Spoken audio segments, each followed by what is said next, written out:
Hello students, welcome back to this channel. मैं हूं संदीप गुप्ता और आज के इस लेक्चर में हम कुछ न्यूमेरिकल डिस्कस करेंगे based on spherical charge. Last lecture में हमने कॉन्सेप्ट सीखा था how to find electric field due to a spherical charge. उसमें हमने स्फेरिकल शेल, कंडक्टिंग चार्ज है ना, spherical shell of inner outer radius, ये सब डिस्कस किया था यूजिंग गॉस लॉ। तो आज हम इस पे कुछ न्यूमेरिकल सॉल्व करते हैं और देखते हैं कि अगर अलग अलग कंडीशन में हमें फाइंड करना हो इलेक्ट्रिक फील्ड तो कैसे निकालेंगे। इसमें हम कॉम्बिनेशन ऑफ स्फीयर लेंगे, एक हॉलो उसके अंदर एक सॉलिड है ना, या दो हॉलो अलग से, या एक non uniform distribution of charge. अभी तक हमने पढ़ा है यूनिफॉर्म डिस्ट्रीब्यूशन, इसमें आज हम लोग डिस्कस करेंगे non uniform distribution of charge. उसमें कैसे फील्ड निकालते हैं, उसमें कैसे फील्ड ई और आर का ग्राफ निकालेंगे, ये करेंगे डिस्कस। ठीक है, तो वीडियो को एंड तक देखो, इससे बहुत अच्छे कॉन्सेप्ट क्लियर होंगे और एक बहुत अच्छा प्रैक्टिस होगा स्फेरिकल चार्ज के कारण इलेक्ट्रिक फील्ड कैसे आप निकालोगे, इसका एक बहुत ही अच्छा कॉन्सेप्ट आपको मिलेगा। ठीक है, तो सबसे पहला एग्जांपल देखो जो मैंने लिया है वो है a thin spherical conducting shell, है ना, a thin spherical conducting shell of radius R1 carries a charge Q concentric with it another metallic conductor of radius R2 is less than R1 and charge Q calculate electric field at a distance R। तीन condition है जहां पे R is less than R2, R is in between R2 and R1 और R is greater than R1। ठीक है, ये एक hollow spherical shell है, इसके अंदर एक सॉलिड मेटेलिक कंडक्टर है। ठीक है, हॉलो शेल में कितना चार्ज है, कैपिटल क्यू है ना, और अंदर जो मेटेलिक कंडक्टर है उसमें कितना चार्ज है, स्मॉल क्यू। दोनों चार्ज पॉजिटिव है। आपको बताना है इलेक्ट्रिक फील्ड, तो सबसे पहला जो कंडीशन है, पहला कंडीशन है कि R is less than R2। कहने का मतलब जो पॉइंट है वो आपने यहां पे लिया है, ये आपका R है। तो अगर यहां पे अगर आपने एक गॉसियन सरफेस लिया होता तो इस गॉसियन सरफेस में कोई चार्ज नहीं है। क्यों? क्योंकि इसका भी चार्ज जो है वो सरफेस पे डिस्ट्रीब्यूटेड होगा। ये मेटेलिक कंडक्टर है ना, मतलब कंडक्टिंग स्फीयर है, और ये चूंकि हॉलो तो है तो इसका तो चार्ज सरफेस पे है ही। तो ये जो अंदर गॉसियन सरफेस है वहां पे कोई चार्ज नहीं है क्या? नहीं है। यानी इस कंडीशन में जो पहला आएगा आंसर वो क्या होगा, इलेक्ट्रिक फील्ड 0 हो।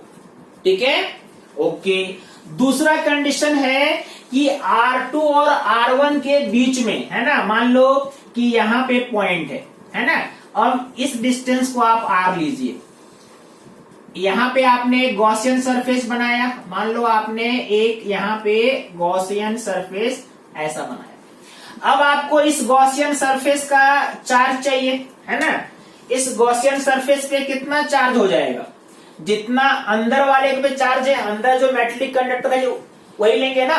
ठीक है, बाहर का तो लेंगे नहीं, प्लस क्यू तो अभी भी अंदर नहीं है, यानी जो भी इलेक्ट्रिक फील्ड होगा ड्यू टू मेटेलिक कंडक्टर, जो अंदर मेटेलिक कंडक्टिंग स्फीयर है उसके कारण होगा।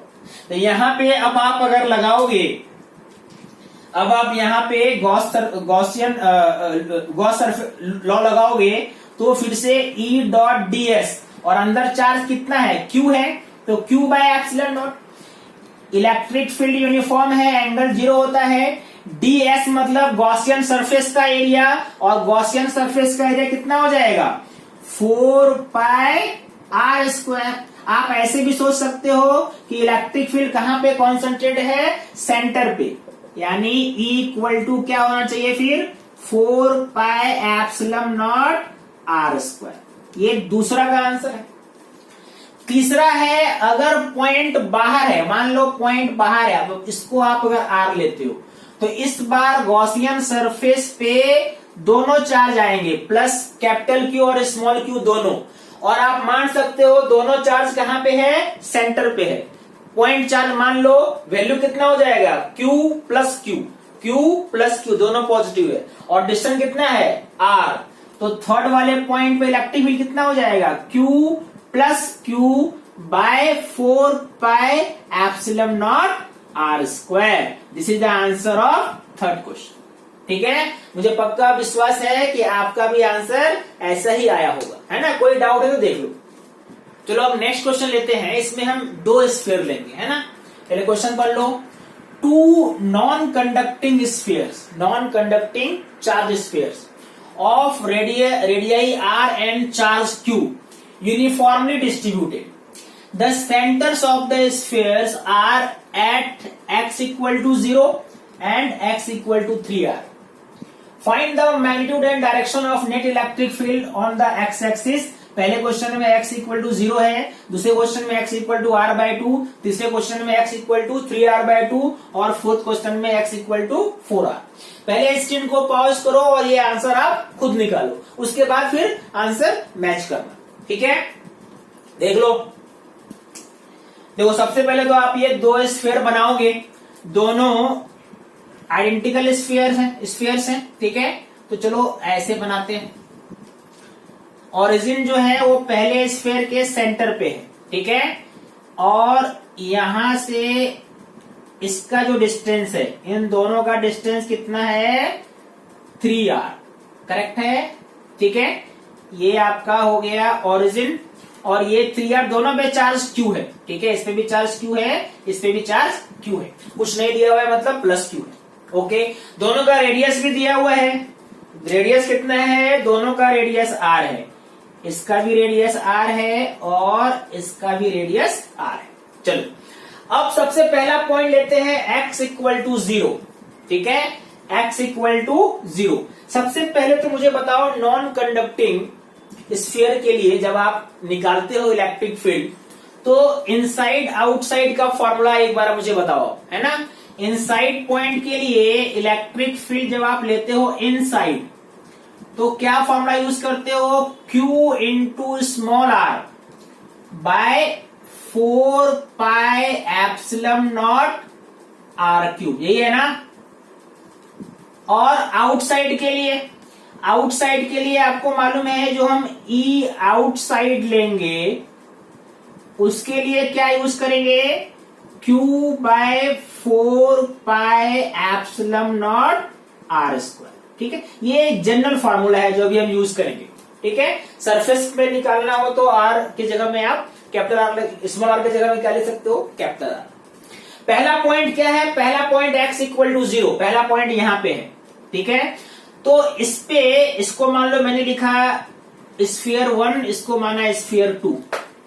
तो सबसे पहले क्वेश्चन जब आप सॉल्व करोगे फर्स्ट, तो मुझे बताओ E1 क्या 0 हो जाएगा, क्योंकि इसके सेंटर पे ही है। सेंटर पे मतलब स्मॉल r क्या हो जाएगा 0, स्मॉल r की जगह में 0 करोगे तो E क्या आ जाएगा 0 आ जाएगा। ओके, E1 0 हो गया। E2 क्या हुआ, E2 है ना, मतलब सेकेंड स्फीयर का हम क्या मानते हैं, पूरा प्लस Q कहां पे है, सेंटर पे है। और ये इसके लिए आउटसाइड पॉइंट है। आउटसाइड पॉइंट का फॉर्मूला क्या होता है, Q by 4 pi epsilon nought r square. और ये r कितना है, ये r है 3r। That means E2 will be Q upon 4 pi epsilon nought, और स्मॉल r की जगह में क्या लिखेंगे 3r स्क्वायर।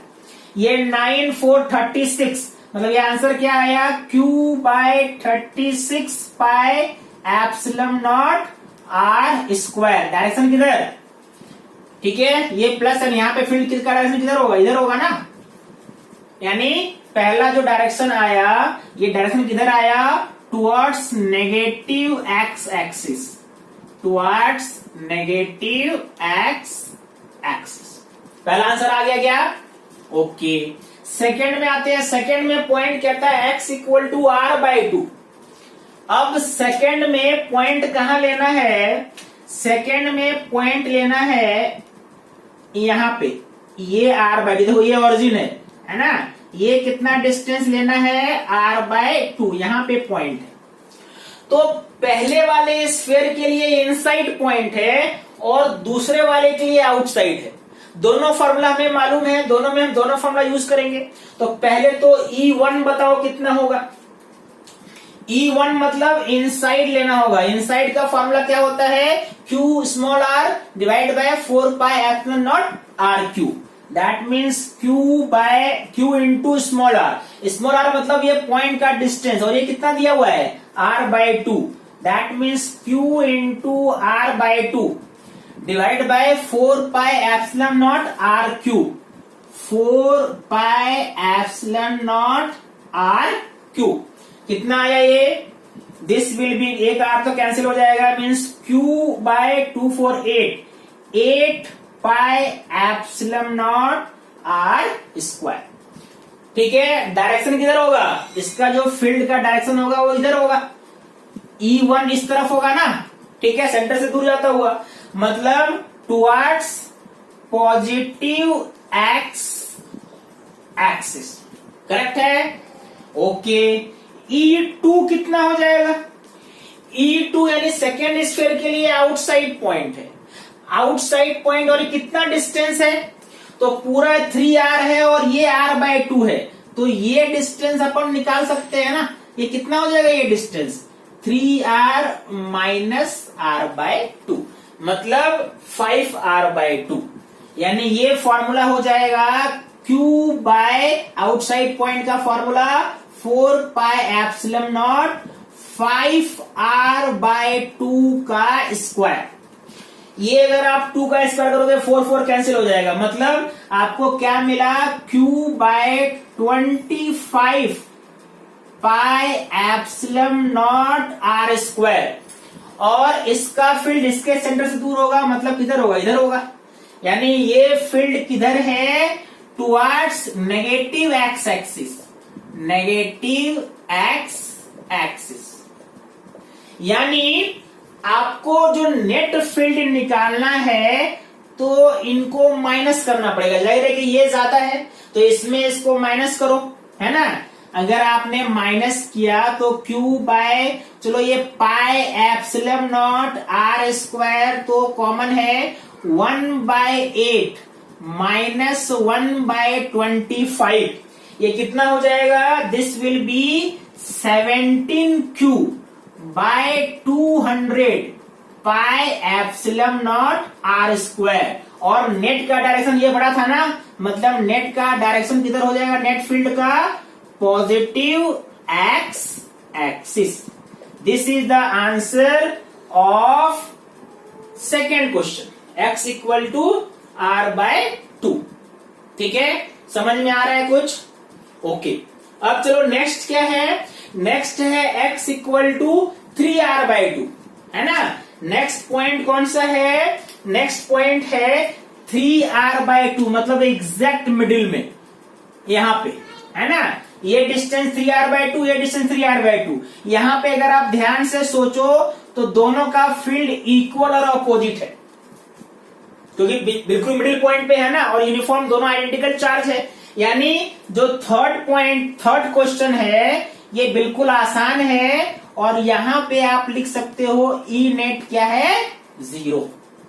ई नेट क्या है? 0।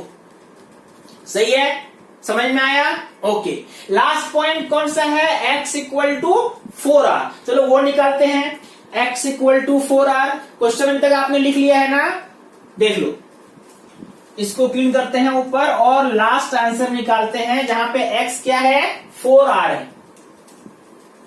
x इक्वल टू 4r निकालेंगे। देखो कौन सा पॉइंट है x इक्वल टू 4r? तो यहां से ये ओरिजिन है, यहां से यहां तक 3r, ये 4r। यानी इस बार पॉइंट यहां पे है, देखो ये इस पॉइंट पे है ना, यहां पे पॉइंट। तो यहां पे इन दोनों का फील्ड इधर ही होगा। इसका फील्ड E1 भी इधर होगा और E2 भी उधर होगा। दोनों को इस बार क्या करना पड़ेगा? आपको ऐड करना पड़ेगा। दोनों के लिए आउटसाइड पॉइंट है। तो सबसे पहले मुझे बताओ, फोर्थ है ना ये? हाँ, फोर्थ में E1 क्या हो गया? Q बाय कितना डिस्टेंस है इससे? 4r डिस्टेंस है, मतलब 4 पाई एप्सिलॉन नॉट 4r का स्क्वायर। कितना हो जाएगा ये? Q by 64 pi epsilon naught r square, यही है ना? ओके। अच्छा, E2 क्या हो जाएगा? E2 के लिए तो सिंपल ये सरफेस है ना। देखो इसके लिए कितना आर डिस्टेंस है, मतलब सरफेस है, और सरफेस पे क्या होता है Q bye 4πε0r²।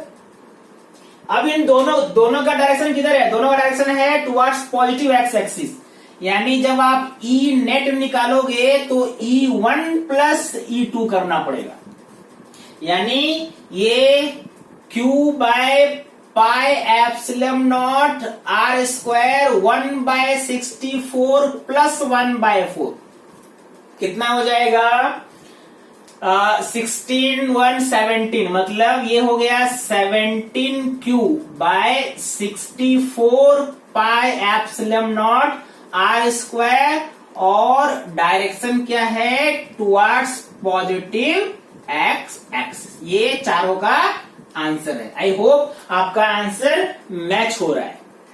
Okay students, अब चलो एक बहुत ही इंपॉर्टेंट टॉपिक पे एक न्यूमेरिकल लेते हैं। It is non uniform distribution of charge, है ना। इस पे मैंने बहुत सारे क्वेश्चंस लिखे हैं, है ना, और मैंने ट्राई किया है कि इस टॉपिक पे जितने क्वेश्चंस आते हैं सबका प्रैक्टिस आपको हो जाए, है ना। तो पहले क्वेश्चन को पढ़ो। The volume charge density inside of sphere of radius r is given rho equal to rho naught 1 minus small r upon capital R, where rho naught is constant and r is distance from center. सबसे पहला question है find total charge Q inside the sphere. पहला question ये पूछ सकता है electric field outside sphere at a distance r, electric field inside the sphere at a distance r, है ना।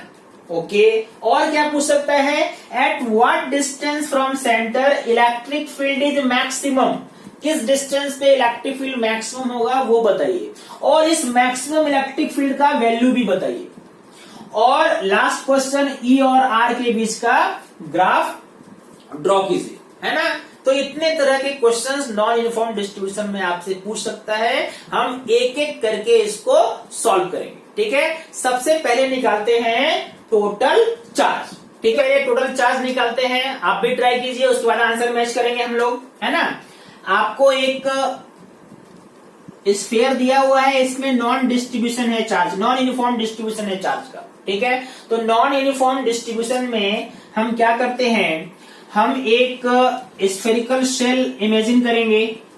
मान लो आपने r डिस्टेंस पे एक स्फेरिकल शेल लिया, ठीक है, जिसका थिकनेस dr है, ठीक है। ये कितना थिकनेस है इसका, dr थिकनेस है ना, मतलब ये थिकनेस कितना है dr, करेक्ट है। ओके, इसका वॉल्यूम क्या हो जाएगा, वॉल्यूम चार्ज डेंसिटी दिया हुआ है, तो आपको चार्ज निकालने के लिए वॉल्यूम का जरूरत है। तो सबसे पहले जो स्मॉल एलिमेंट है इसमें कितना चार्ज है ये अपन निकालेंगे, और उसके बाद हम इसको पूरे r रेडियस तक इंटीग्रेट करेंगे तो पूरा चार्ज आ जाएगा। तो सबसे पहले ये जो स्मॉल एलिमेंट है ना, इसका वॉल्यूम कितना हो जाएगा, volume of small element, area कितना है उस सेल का, एरिया है 4πr², और थिकनेस है dr, तो यही हो गया वॉल्यूम dv। वॉल्यूम निकल जाने के बाद चूंकि आपको डेंसिटी मालूम है तो आप चार्ज निकाल सकते हैं स्मॉल एलिमेंट में कितना चार्ज है, ठीक है। यानी चार्ज ऑन स्मॉल एलिमेंट, जल्दी से बताओ क्या होगा, चार्ज ऑन स्मॉल एलिमेंट जो आपने लिया है उसमें कितना चार्ज है, density rho into volume, volume कितना dv। अब आपको रो का वैल्यू भी मालूम है और dv का वॉल्यूम भी मालूम है। स्मॉल चार्ज को मैं लिखता हूं dq, रो के जगह में क्या लिखोगे, rho nought 1 minus small r by capital R, given है ये, और वॉल्यूम क्या है 4πr² dr, 4πr² dr, ठीक है। यहाँ पे 4π रो चलो कांस्टेंट है, इसको एक साथ लिखते हैं, 4 पाई रो नॉट, ये कांस्टेंट है। आर स्क्वायर वेरिएबल है, अंदर मल्टीप्लाई करो, R square minus R cube by R into D R. ये वैल्यू आया डी क्यू का, यानी स्मॉल एलिमेंट जो आपने लिया है उस पे कितना चार्ज है।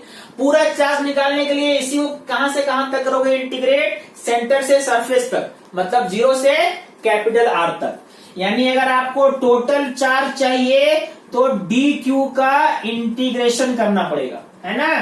तो चलो करते हैं इसको इंटीग्रेट। इसको इंटीग्रेट करोगे ये कांस्टेंट बाहर रहेगा, 4 पाई रो नॉट, इंटीग्रेशन किसका हुआ, R square minus R cube by R, है ना। और कहां से कहां तक इंटीग्रेशन, 0 से आर तक, ये तो है। आर स्क्वायर का इंटीग्रेशन हो जाएगा आर क्यूब बाय 3 और इसका हो जाएगा आर 4 बाय 4। यानी अगर आपने इसको प्रॉपरली इंटीग्रेट किया तो 4 पाई रो नॉट, ये आर क्यूब अपॉन 3 और ये हो गया आर 4 बाय 4 आर, करेक्ट है। इंटीग्रेशन 0 से आर, 0 रखोगे दोनों 0 हो जाएगा, यानी आपको बेसिकली क्या रखना है, आर रखना है, कैपिटल आर रख दो। क्या हो जाएगा ये 4 पाई रो नॉट, ये हो गया आर 3 अपॉन 3 माइनस आर 4, ठीक है। कैपिटल आर 4 आर करोगे तो एक आर कैंसिल हो जाएगा, मतलब ये क्या हो जाएगा आर 3 बाय 4। यानी ये आंसर कितना आएगा टोटल क्यूब का, टोटल चार्ज क्यू का ये आया 4 पाई रो नॉट इंटू, इसको करोगे तो हो जाएगा R cube by 12, R cube upon 12, यही ना।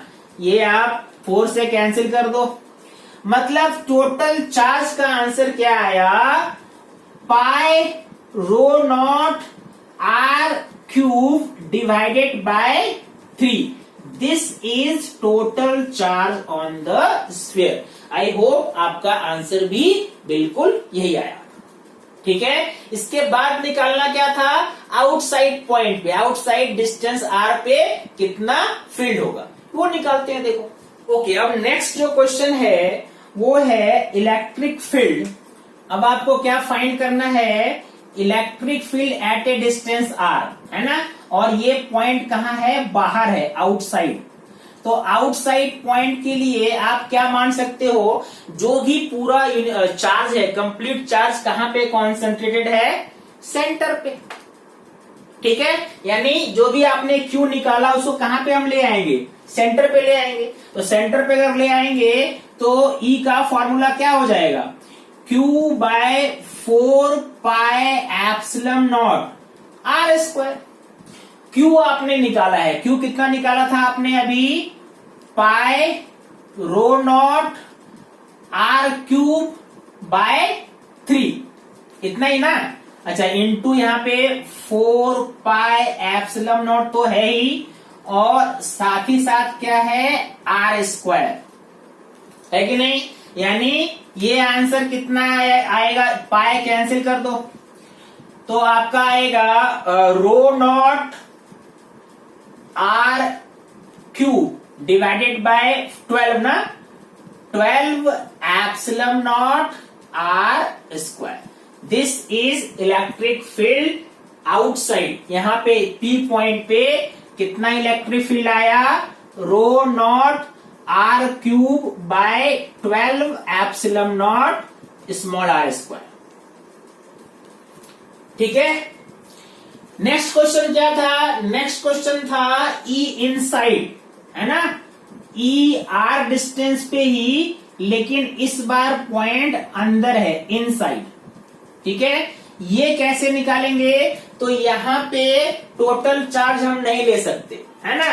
यानी इस बार देखो, पहले आप इसको समझ गए, अब देखो मैं डायग्राम ड्रॉ करता हूं, इसको क्लीन करता हूं, ठीक है। आप इसको पहले एक बार रिवाइज कर लीजिए।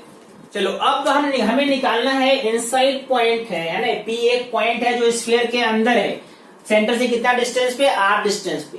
तो आपको मालूम है कि अब आपको सिर्फ इसके अंदर का ये चार्ज चाहिए, पूरा चार्ज नहीं चाहिए। चाहिए क्या? नहीं चाहिए ना। इसके अंदर ये गॉसियन सरफेस के अंदर जो चार्ज है आपको वही चाहिए, करेक्ट है। अब वो उसके अंदर कितना चार्ज है ये कैसे निकालेंगे? तो स्टार्टिंग में जो आपने टोटल चार्ज निकाला था तो आपने क्या किया था, पूरे सरफेस तक इंटीग्रेट किया था, मतलब 0 से कैपिटल आर तक। लेकिन चूंकि आपको इस बार स्मॉल आर तक ही चार्ज चाहिए तो वो इंटीग्रेशन का लिमिट करो 0 से स्मॉल आर, 0 से स्मॉल आर, ठीक है। तो देखो आपको चार्ज आ जाएगा, है ना। कैसे आपने निकाला था? आपने चार्ज जब हम चार्ज हम फाइंड कर रहे थे, चलो अब इस चार्ज को यहाँ पे क्यू डैश लिखता हूं, ठीक है। तो आपने एक सेल लिया था और उसका वॉल्यूम, मान लो यहाँ पे एक सेल अगर आप लोगे तो इसके अंदर अगर आपने लिया था तो 4πr² dr उसका वॉल्यूम था, और डेंसिटी कितना है, रो नॉट 1 - r/r। वॉल्यूम कितना निकाला था आपने, 4πr² dr। ये स्मॉल एलिमेंट का चार्ज था dq। तो पूरा चार्ज निकालने के लिए इसी को करना था ना इंटीग्रेट। तो यहां पे बस इंटीग्रेशन का लिमिट चेंज होगा, क्योंकि आपको इसके अंदर का चार्ज चाहिए, पूरा चार्ज नहीं चाहिए। यानी 4π रो नॉट, ये क्या हो जाएगा, फिर से r² -r³ R into dr। इसको इंटीग्रेट करना है 0 से r। आपको मालूम है क्या वैल्यू आने वाला है, 4π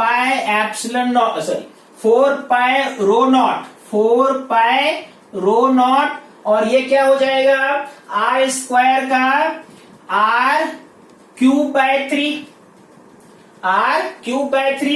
और ये हो जाएगा r4/4r।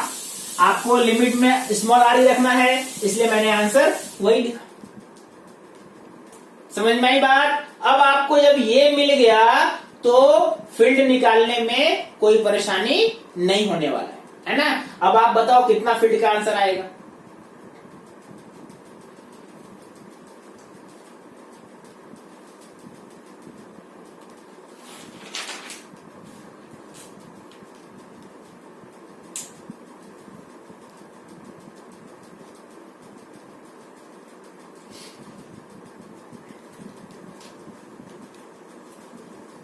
बहुत आसान है, आपको मानना है, आपको बस इसके अंदर का चार्ज लेना है और इसको मानना है कि वो कहां पे है, सेंटर पे है। यानी E का वैल्यू क्या आने वाला है, Q डैश बाय 4πε0 r², यही ना। Q डैश आपने यहां पे ऑलरेडी निकाला है, 4π रो not r3/3 r4/4r divided by 4πε0 r²। चलो 4π का तो काम तमाम कर दो। r² में आप अगर देखोगे तो यहाँ पे r बचेगा, यहाँ पे r² बचेगा। यानी फाइनल आंसर क्या आने वाला है, rho not by epsilon nought, rho not by epsilon nought, और ये क्या हो गया, r यहां पे, अच्छा r बचेगा बस, r/3r, और यहां बचेगा r²/4, r² ना, हाँ, r²/4। This is the electric field eight inside point, है ना। नॉन यूनिफॉर्म डिस्ट्रीब्यूशन में अगर अंदर आपसे फील्ड पूछे तो आंसर ऐसे निकालोगे। अगर स्मॉल आर दिया है, कैपिटल आर दिया है, फॉर्मूला आपको मालूम है तो 1 मिनट के अंदर आंसर आप निकाल सकते हो, ठीक है। उसके बाद कहां था, कहां पे फील्ड मैक्सिमम होगा, तो ये तो आपको मालूम है कि इस बार फील्ड सरफेस पे मैक्सिमम नहीं होगा। जब यूनिफॉर्म डिस्ट्रीब्यूशन होता है तो फील्ड कहां मैक्सिमम होता है, सरफेस पे, आर पे, है ना। लेकिन यहां पे अगर आप सरफेस पे निकालो, है ना, ER अगर आप निकालोगे सरफेस पे, है ना, ये, हाँ चलो कैपिटल आर लिखते हैं, तो स्मॉल आर के जगह में अगर आपने कैपिटल आर लिख दिया तो ये क्या हो जाएगा, rho not by epsilon not r/3, capital R लिखा मैंने, यहां पे एक आर कैंसिल हुआ, ये हो गया r/4, r/4 माइनस करोगे क्या आ जाएगा, रो नॉट r बाय, ये कितना हो जाएगा 12 ना, 12 एप्सिलॉन नॉट।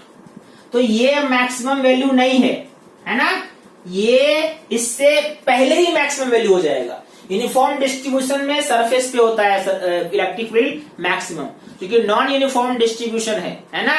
तो नॉन यूनिफॉर्म डिस्ट्रीब्यूशन है और चार्ज डेंसिटी है रो नॉट माइनस r/4, यानी इलेक्ट्रिक फील्ड जो है वो इस पॉइंट पे कहीं पे है ना, यहां पे कहीं पे मैक्सिमम होगा। अब वो कहां पे मैक्सिमम होगा वो फाइंड करते हैं, और उस मैक्सिमम फील्ड का वैल्यू क्या है वो फाइंड करते हैं। ठीक है, चलो ओके, अब फाइंड करते हैं फील्ड कहां मैक्सिमम है, फील्ड का मैक्सिमम वैल्यू क्या है, और ई आर का ग्राफ भी ड्रॉ करते हैं। तो सबसे पहले अभी तक हमने क्या फाइंड किया, अभी तक आपने फाइंड किया ई आउटसाइड कितना है, ई सरफेस पे कितना है, और ई इनसाइड कितना है ना। और फील्ड कहां पे मैक्सिमम होगा, तो फील्ड जो है इनसाइड मैक्सिमम होगा, मतलब ये फील्ड यहां पे मैक्सिमम हो सकता है। और मैक्सिमम होने के लिए क्या बेसिक कंडीशन चाहिए, DE/DR शुड बी 0, यानी इसका differentiation of rho not by epsilon not r/3 minus r²/4r, ठीक है, इसका डिफरेंशिएशन 0 चाहिए। तो अगर ये 0 कर दोगे तो डिफरेंशिएशन कितना आएगा, ये हो जाएगा rho not by epsilon not r/3 का 1/3 और r² का 2r/4r is equal to 0। Solve करो तो 1/3 इज इक्वल टू क्या हो गया, ये 2r/4r है ना, मतलब r/2r, यानी r का वैल्यू देखो आ गया 2r/3, यानी r इक्वल टू 2r/3 पे फील्ड क्या होगा, मैक्सिमम होगा। और ये मैक्सिमम फील्ड होगा कितना, तो r के जगह में क्या पुट करेंगे 2r/3, कौन सा फॉर्मूला में, इनसाइड। तो ये फील्ड कहाँ है, मैक्सिमम, इनसाइड पे मैक्सिमम है, यानी r की जगह पे यहाँ पे 2r/3 अगर आप रख दो तो ई मैक्सिमम आ जाएगा। कितना आएगा, चलो निकाल लेते हैं, रो नॉट बाय एप्सिलॉन नॉट, ठीक है, r/3, r के जगह में क्या रखा आपने 2r/3, तो ये हो गया 2r/3 इंटू 3 क्या हो गया 9, माइनस r² है यहाँ पे, तो हो जाएगा 4r²/9, दैट मीन्स एक r कैंसिल हो गया, 9 इंटू 4 क्या हो गया नीचे 36 ना, 36, ठीक है, एक आर कैंसिल किया मैंने, यानी ये आप करोगे तो ये हो जाएगा r/9, तो 2r/9 में एक r/9 माइनस कर दो, यानी आंसर क्या आया, rho nought r/9 epsilon not. देखो सरफेस पे कितना है, rho not r/12 epsilon not, इसलिए मैंने बोला था कि सरफेस के पहले ही फील्ड मैक्सिमम होगा, और उसका वैल्यू कितना है, rho nought r/9 epsilon nought, this is maximum electric field. ठीक है, अब चलो बात आती है ग्राफ ड्रॉ करने, कैसे हम वेरिएशन करेंगे। तो आपको इसके लिए समझना है कि आउटसाइड में कैसा वेरिएशन है। तो आउटसाइड में देखो r² के इनवर्सली प्रोपोर्शनल है, मतलब ये वाला जो पार्ट है ये तो हाइपरबोला होगा, इसका जो ग्राफ होगा ये कैसा ग्राफ होगा, ये होगा हाइपरबोला, ठीक है। और नीचे यहां पे देखो इनसाइड में ये क्वाड्रेटिक इक्वेशन है जिसका a नेगेटिव है। क्वाड्रेटिक इक्वेशन याद करो, क्वाड्रेटिक इक्वेशन है तो पैराबोला बनेगा, और पैराबोला का x² के साथ जो कोएफिशिएंट है वो नेगेटिव है, r² नेगेटिव में है, तो पैराबोला कैसा होगा, ओपनिंग डाउनवर्ड, क्योंकि ये क्या है, नेगेटिव है। बात समझ में आ रही है, यानी इसका जो ग्राफ होगा ये होगा हाइपरबोला और ये होगा पैराबोला। और कहां कहां चेंज होगा, ये जानने की कहाँ फील्ड मैक्सिमम होगा ये भी मैंने यहाँ पे लिखा है। यानी अब जो ग्राफ है वो आप आसानी से ड्रॉ कर सकते हो। ठीक है, आप एक बार इसको ट्राई करो ड्रॉ करने का, है ना, फिर आप देखो कि आपका ग्राफ करेक्ट आता है कि नहीं। पहले तो इनसाइड पॉइंट आएंगे। इनसाइड पॉइंट में कैसा जाएगा, ये पैराबोला जाएगा। पैराबोला ओपनिंग डाउनवर्ड, ठीक है, चलो पैराबोला मैक्सिमम यहां तक। ये यहां तक कहां बनाया मैंने, ये सरफेस तक बनाया, और चूंकि सरफेस पे मैक्सिमम नहीं है, उसके पहले ही मैक्सिमम हो गया है। समझ में आ रहा है ना आपको। यानी यहां पे अगर पॉइंट देखो तो ये मैक्सिमम जो हुआ, फील्ड मैक्सिमम सरफेस पे नहीं हुआ है, सरफेस के पहले हो गया है। और वो कौन सा पॉइंट पे हुआ है, 2r/3। और ये कितना है maximum value, rho naught r by, ये है rho nought r/9 epsilon not. उसके बाद पैराबोला कहां तक जाएगा, सरफेस तक। यानी ये जो आपने यहां पे बनाया ये है सरफेस, और सरफेस पे कितना फील्ड का वैल्यू है, rho not r/12 epsilon not.